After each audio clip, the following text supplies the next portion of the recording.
Les évangiles se contredisent-ils lorsqu'ils racontent la résurrection de Jésus? Pour certains, l'existence de versions différentes de ces événements est une preuve que la résurrection est bien un fait légendaire, inventé par les chrétiens. Ce sont les Lumières, d'abord au XVIIIe siècle, puis la critique historique au XIXe siècle, qui mirent à profit ces discordances pour affirmer que ces écrits n'étaient pas des témoignages oculaires et que la réalité de la résurrection pouvait ainsi être mise en doute. Mais qu'en est-il vraiment? On a 4 récits de la découverte du tombeau vide de Jésus qui sont différents à chaque fois. Selon l'évangile de Marc, ce sont Marie-Madeleine, Marie la mère de Jacques, et Salomé qui vont au tombeau. Mais dans l'évangile de Matthieu, ce sont seulement Marie-Madeleine et une autre Marie qui viennent. Luc, lui, évoque Marie-Madeleine, Jeanne et Marie mère de Jacques, tandis que Jean ne mentionne que Marie-Madeleine, puis Pierre et Jean.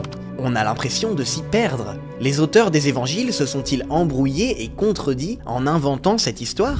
Déjà, l'existence de différences dans les récits est en fait davantage un argument en faveur de l'authenticité de ces témoignages plutôt qu'en leur défaveur.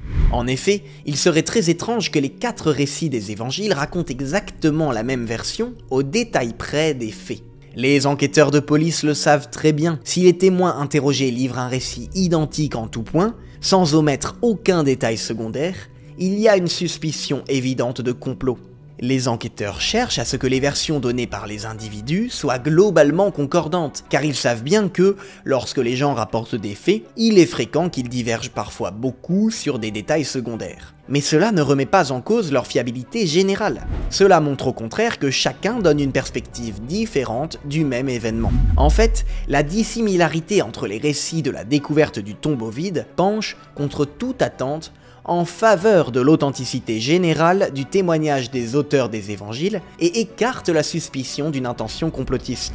De plus, si l'on regarde attentivement, les faits sont rapportés de manière différente, mais non contradictoire.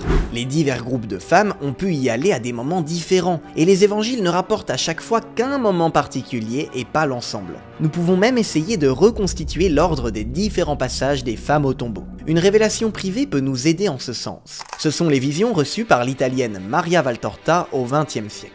Elle assista à plusieurs scènes racontées ou non dans les évangiles, et notamment la scène de la résurrection de Jésus et la découverte du tombeau vide. D'après ces visions, reçues en 1945, 5 femmes partent ensemble alors que le soleil est à peine levé le dimanche matin. Marthe et Marie, femmes de Clopas, vont chercher Jeanne, la femme de Cousa, l'intendant d'Hérode. Marie, Salomé et Suzanne les attendent près de la porte de la ville, tandis que Marie-Madeleine propose de partir en éclaireuse pour traverser les portes de la ville, gardées par les soldats romains. Les femmes disciples sont séparées en plusieurs groupes, d'où la difficulté des auteurs des évangiles de rendre compte des déplacements respectifs. C'est à ce moment que se produit la résurrection de Jésus, au point du jour.